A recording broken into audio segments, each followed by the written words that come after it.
అందరికీ నమస్తేనండి. నిన్న తిరుమల తిరుపతికి వెళ్ళొచ్చినాం కదా, కాళాశ్రీ అట్లా ఇది కాణిపాకం అన్ని వెళ్ళొచ్చినాము. ఎవరంటే మాకు ఇంత విఐపి దర్శనం ఇచ్చింది. లక్షల్లో ఉన్నారు జనము, చాలా విచిత్రంగా ఉన్నారు. నా కొడుకు ఫ్రెండ్ వికాస్ అంటారు, మరప్ప నా కొడుకు.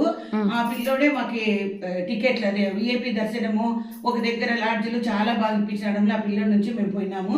మరి ఇంకో దగ్గర నా కొడుకు లాడ్జిలో ఒకటి చూసుకున్నాడు, రూమ్లు చాలా బాగుంది, కొత్త హోటల్.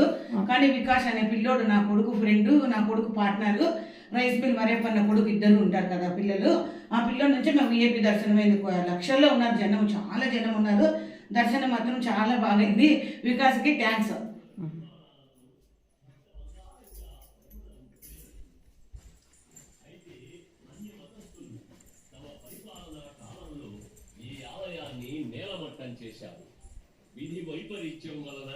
మామిడికాయ చూడుషా ఎన్ని టైం ఉంటాయి ఏమో కానీ ఎప్పుడన్నా తిరుమల పైన ప్రతిసారి సంవత్సరం అన్నారు, ఈ ఇయర్ అన్నారు, ఎండాకాలం వానకాలం చలికాలం కాదు, తిరుమల తిరుపతి ఆ సైడ్ ఎప్పుడు కాస్ట్ అయితే ఉండేది.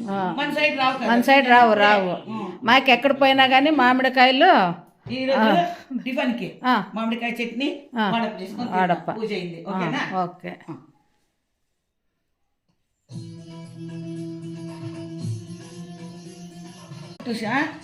ఇప్పుడు ఇళ్ళ కాడ దొంగతనాలు అయితే బీగాలు వేస్తే భయం అని చెప్పి రైతులు బండేస్తాం. మా ఆయన చెప్పిస్తుండే అప్పుడు, ఇంటికి ఎక్కడైనా ఊరికి పోతే టూరు రైతులు బండేస్తుంది. ఇంటి కడొక రైతు, ఆయన కడొక రైతు పడుకున్నారు, చాలా మంచిది. ఆ పిల్లలు కూడా ట్యాంక్ చెప్పాలి. పాపం 5 రోజులు ఈడే పడుకున్నారు వచ్చేంత వరకు రైతులు.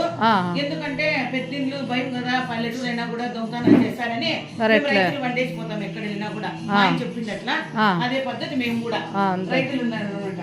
ఓకేనా? ఓకేనా?